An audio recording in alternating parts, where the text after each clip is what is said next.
Hello, everyone. This is the Crimson Cure, welcoming you to the Crimson Tower, a place where we keep a feminine foot on the neck of the gynocracy, feminism, and black male misandry. So go ahead, pull up a chair, stay a while, and listen. Vitality is our ability to have spiritual, emotional, mental, and physical bliss. Some call it paradise. We call it a game. Hey there, my Crimsonites, and welcome to the Crimson Cure channel. I am, of course, your host, the Crimson Cure, and as usual, we're just going to jump right into the topic. So what are we talking about today? We are talking about former President Barack Obama, talking about fatherhood and legacy and black men in an interview that he did with Anderson Cooper on June the 7th of 2021. And the first thing that I need to tell Barack Obama is to knock it off. See, that was fun, right? And why am I saying to knock it off for former President Barack Obama? Because I am going to show you guys some clips and some commentary that I'm going to have about a Chicago-based program that has been in existence since 2001. And the program is called BAM, which is an acronym for Becoming a Man. And it started in Robert Clemente High School, which is in Chicago. And Clemente is bad, okay? And it was started by the men in that community and based from that high school to service young black boys primarily and counsel and mentor them because they were in trouble. These were boys who didn't really have father figures or fathers in the home. They might have been selling drugs. They might have been, on the way from the school to the prison pipeline is what they were. Okay, might have been doing anything, getting in trouble, not paying attention to school, not able to, and just basically having the litany of hood problems that a lot of black boys actually suffered through in this country. Okay, so this is a program that started in 2001. So Barack Obama became aware of it and began to participate in it. And that is what inspired the My Brother's Keeper program that failed, okay? Because as we remember, the gynocracy held that up, okay? So what I want to do right now is I want to show you a clip, and I'm starting in the middle, of a man that is talking about the Becoming a Man program. And what I'm going to show you, I need you to listen really closely, because it's gonna show you a few stats, and the video that I'm showing you at that information is true as of the date of that video, which was in 2018. Now, what I need you to remember is this is a program that had been in existence for about 17 years because it started in 2001. Okay, so I'm gonna go ahead and I'm gonna share just a couple of moments from this video. And I want you to listen to these stats.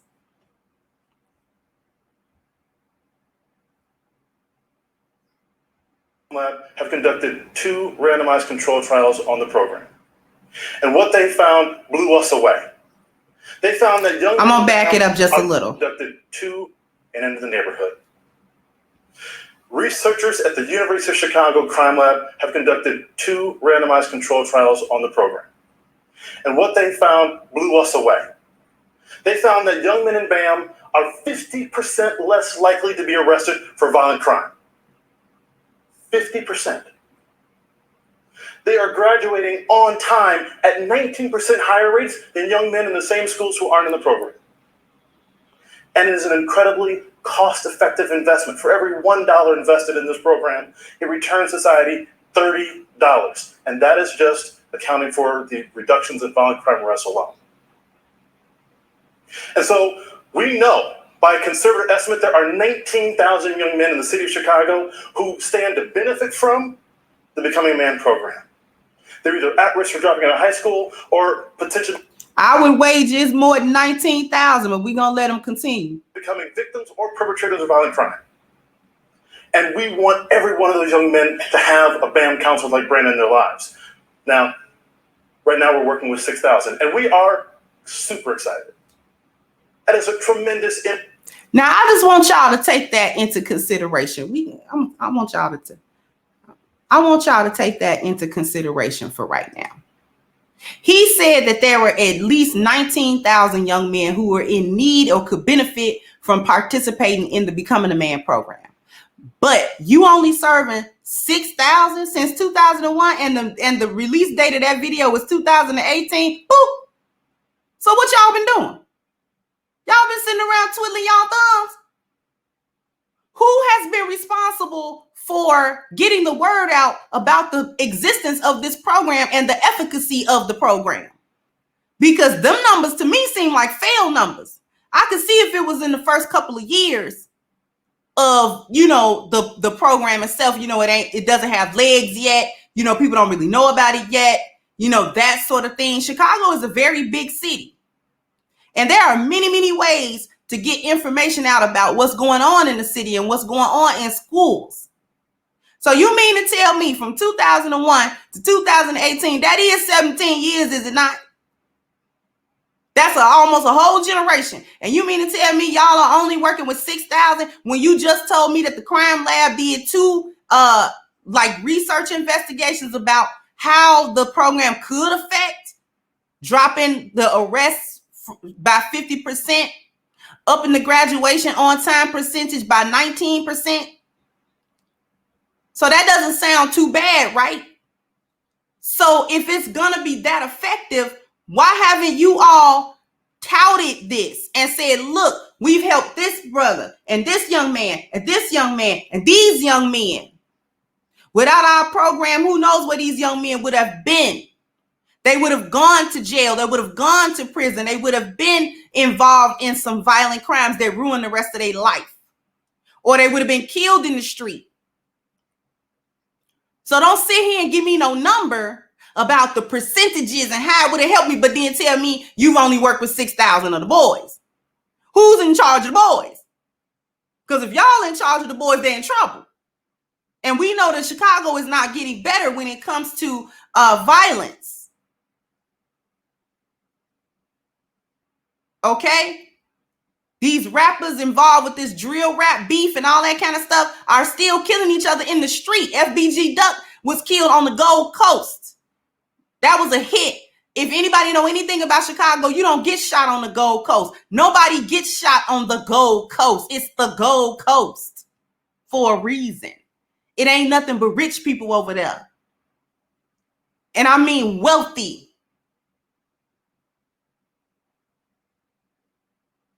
It's nothing but the best shops over there. The name brand Burberry, blah, blah, blah, blah. That's the only thing over, and a ton of cops.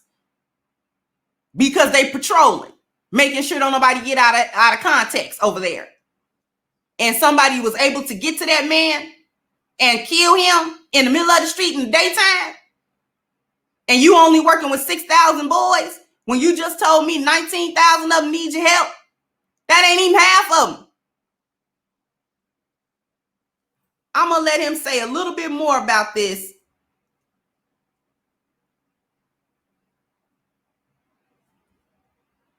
Impact we're having in the city. But we are far from satisfied. You ought to be. Every young man that wants BAM and deserves it to have the opportunity to have it. But the call is not just coming from Chicago. We're hearing it from around the country. In this past year, we launched BAM in Boston, Massachusetts. 165 young men across 4 schools. And it is going. That's pitiful. So in the year of our Lord 2018, the only place you done branch this out is Boston, and it's like 165 of the boys. Who's in charge of the boys? Who? We're gonna get to Obama in a minute, but I want to put a note on this program is a failure. Now, why it's a failure, all of the reasons behind why it's a failure, I couldn't tell you. But these are not good numbers that I'm being shown. I wouldn't want to invest in a program where you show me these types of numbers over that amount of time. So I'm going to stop sharing that for a moment. Now I want to show you big time Obama. You know, he got a camera crew. We're going to show him. This is a clip from the interview that he did with Anderson Cooper on June the 7th. So let me go ahead and start this one for you.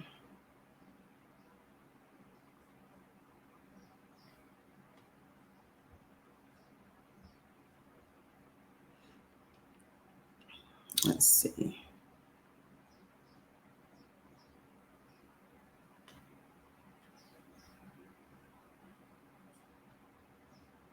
It's called a BAM Circle. The BAM stands for Becoming a Man, a program that started in Chicago in 2001 to mentor and support boys and young men. How's everybody doing? The idea is to create a place for them to safely and honestly share their struggles and successes, issues at home, in school, or on the streets. President Obama first joined a BAM Circle back in 2013. That's when he met high school students James Adams, Lazarus Daniels, and Christian Champagne. Today, in the same classroom they sat in 8 years ago at the Hyde Park Academy, high school on the south side of Chicago, Mr. Obama is catching up with them again. James and Lazarus are now 26. Christian is 25. He says talking with the president back then was life-changing. It was so crazy. That first period that I went to the class, it was like, I'm gonna meet the president on my lunch. Like that was the most unconceivable thing that you could possibly think of. And then like my heart was like racing. Like when we was just sitting down and he just walked in. It was just like, I'm forever grateful, and it changed the trajectory of my life dramatically. That meeting had a big impact on President Obama as well. One of the things that led him to launch an initiative called My Brother's Keeper, which he announced at the White House in 2014. Christian, Lazarus, and James were there. Now we can hear the timeline. So let me take a look at you while I'm talking to you. So the BAM program was created in 2001. Obama gets involved in it in 2013, and this is during his presidential term. He launches My Brother's Keeper, which was the initiative that sprung from and an inspiration from the BAM program. Is it just me, or did both of them programs fail underneath him, under his watch, and with his involvement? Is it me, or did he fail? Because I'm thinking he failed. What y'all think? Y'all think he failed? Because I think he failed. If he was supposed to be in charge of the boys is in trouble. Okay? Because them programs ain't did nothing like the Black Girls Rock program and Black Girl Magic and all these other programs that's made for Black girls.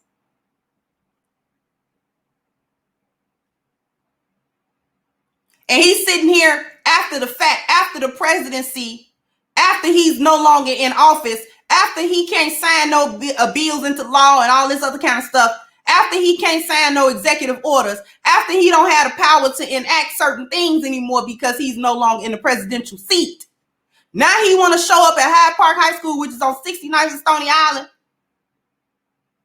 Not the baddest high school in Chicago, but not the best. And you want to sit down and talk to with your little cup of coffee and your little button-down shirt and try to catch up on old times for the camera with them young men that you talked to 8, 9, 20,000 years ago. They were there when you tried to sign in at My Brother's Keeper, but who benefited from it? Let's talk about what you did, ex-President Obama. When you were in office, were you talking about the upliftment of Black boys aside from that failed program, My Brother's Keeper? What were you doing? Who were you advocating for? You was advocating for the alphabet community that effeminizes our young men. Let's talk about that. Let's talk about all the legislation that you signed into law to help Black boys. What's that? Where was that? Where was it? Where was it? Because I don't see the effect. Now you want to run around and, man, you got time to co-sign a Fatherhood movie with Kevin Hart doing blackface for a white man's life. And you got time to show up on camera in front of Anderson Cooper's camera crew and show up at a high school to talk to some young men that don't need you no more. And now you want to talk about fatherhood and legacy as if it was important to you, as if the plight of Black boys was important to you. When you were in office, the plight of the alphabet community was more important to you. Because those were the legislations that you enacted, and your boy Biden, your boy Swiper, shout out to Angry Man, is continuing those types of destructive policies. You didn't care nothing about the Black youth, the boys in particular, when you were in office and had an opportunity to do so much for them. You were one of the most powerful men in the world, if not the most powerful man in the world on the political scene. And you mean to tell me that you didn't have enough pull to make that BAM program a success? You mean to tell me you didn't have enough pull and networking to make the My Brother's Keepers program a success? We're supposed to be hearing about the turnaround of these cities, especially Ground Zero in Chicago. And I'm saying it's Ground Zero because that's where he's from. You know, at least that's where he lived. And that is where the BAM program was founded. You can't stop news outlets from talking about the violence that go on in Chicago. And the main victims of that violence is young Black boys, teenage boys that's running around here in the street because they don't have nobody to give them proper leadership and SOS. And you mean to tell me the best you could do as the president and as the former president is sit down and have a little rinky-dink interview with Anderson Cooper, which is of the alphabet community as well?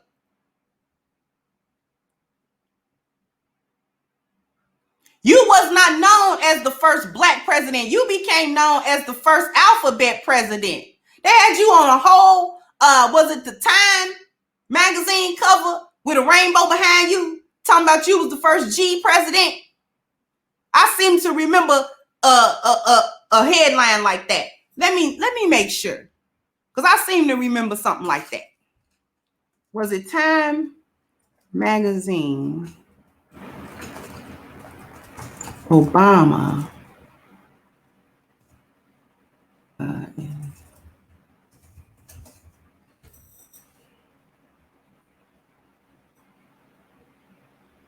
No, it wasn't Time. It was Newsweek.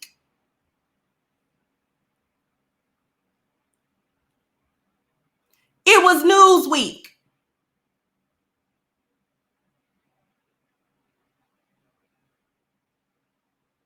I'm going to show y'all the picture of what I'm talking about, just in case you need your memory jogged. Here it is. Newsweek, they got a rainbow halo above his head. Look at this. Look at him. Look at him. And it say the first G president. That's what they called you. That's how much you were an ally for all of the things that concerned that community and that benefited that community.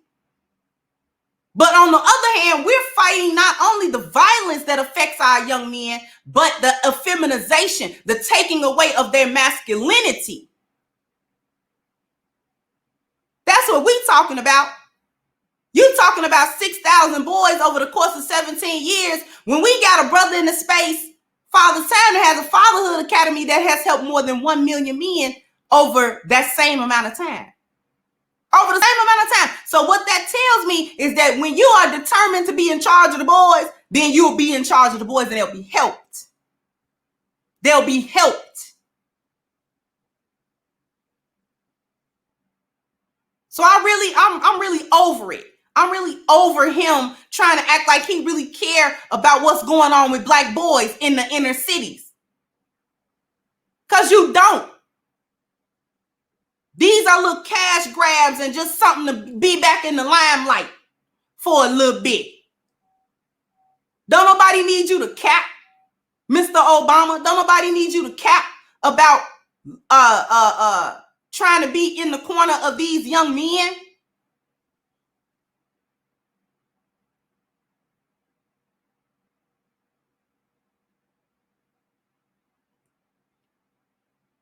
Nobody needs that level of cap.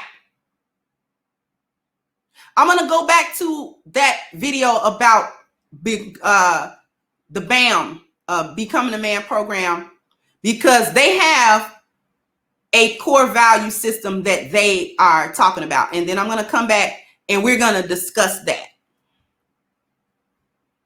So let me share this again with you guys.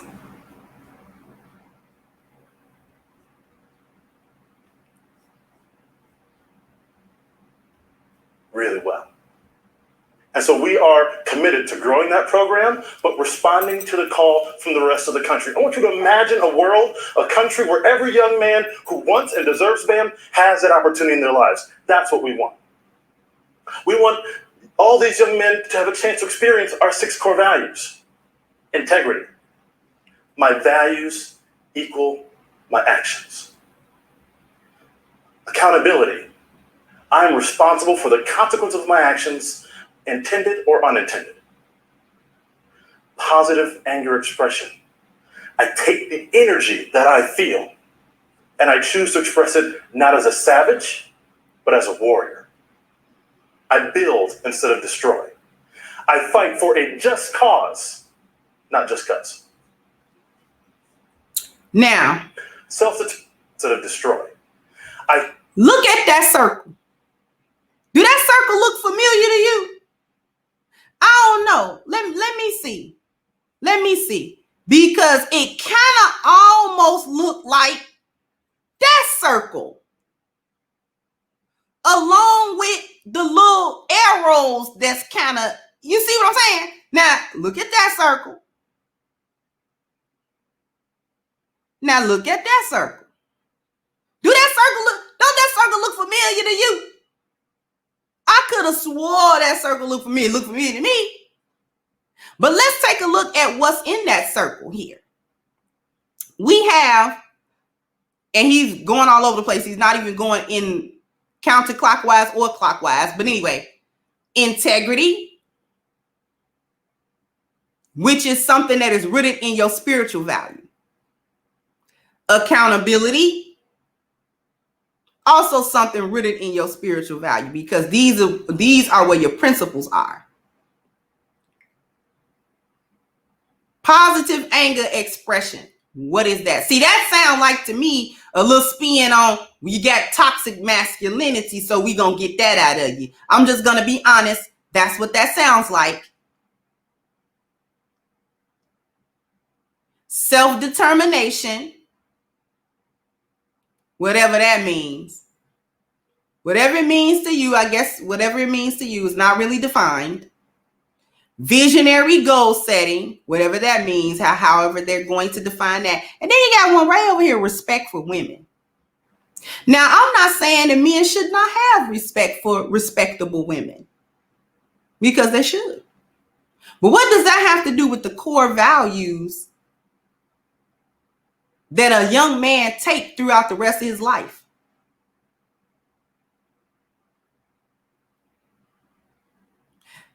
Listen. They've helped about 6,000 people, and I'm not going to knock the 6,000 young men that were helped. This has helped millions.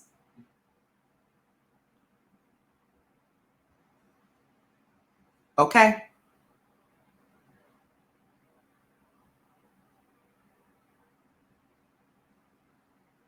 The 10 life value system. This is something that a young man, or a young woman for that matter, can take all throughout their lives The 10 life values meet you wherever you are in your life, and it gives you a comprehensive way to go about structuring your life and healing yourself and making sure that you are living the most prosperous life that you can in all areas of your existence, starting with the spiritual. Because those 6 core values didn't say anything about those young men's health. What's going on with them emotionally? What's going on with them mentally? What's going on with them physically? Some of our young men have been shot and got pins in their legs and all kind of stuff. So what's going on with him physically? What's going on with him mentally? He got PTSD from being out in the streets or just from whatever trauma that he has experienced in his young life. Their family structures are all messed up, which even puts them in a situation to need any type of mentoring program, such as a Becoming a Man program. These are at-risk young men. And you usually become at risk when you don't have the proper supporting structure of your family when you are young. Their appearance value, right? How are they showing up in the world? How are they showing up at school? How are they showing up anywhere? They dwelling value. Where are these young men headed off to after they come from school? And maybe that's why they don't want to go home, is because home and the dwelling is such low value that it's better for them in their mind to run the street. And when he's a grown man, he can start thinking about his mobility. He can take his education seriously, starting with graduating high school and getting higher education or vocational education as he chooses, as he gets older. Then he can think about what profession, not just a job, but what can he do? What kind of calling does he have in his life? What is he really going to start doing with his leisure value? Hanging out, smoking weed, partying, and getting caught up is not a good leisure value. And that's really not going to get you the wealth that you're looking for. It's going to get you put in jail or get you put 6 feet under is what it's going to do. So while I may not know too much about the BAM program, I know plenty about the 10 Life Value System and about the Fatherhood Academy and who they've helped. So Obama is full of cap and a few other things that he's full of, coming through trying to act like he's really an advocate for the success of young Black men in a place that needs it so bad. Chicago needs it so bad, so bad. You should see the eyes of the young men in Chicago. They have 1,000-mile step. They really do. These young boys, they traumatized. And they don't know how to get out. These young boys don't know how to get out. They don't know how they got in, and they don't know how to get out. And all of them don't want to do this. I would wager to say the vast majority of them don't want to do any of this. Fighting and shooting and watching his back. He don't want to do that. These young men have vacant looks in their eyes.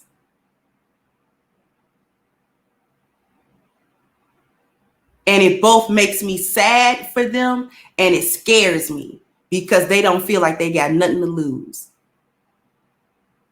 So the last thing they need is for somebody, especially of the caliber of Mr. Obama, to come through flashy for a few minutes and cap like he care about what's going on with these young men in their day-to-day lives. So once again, I say to you, Mr. Obama, knock it off.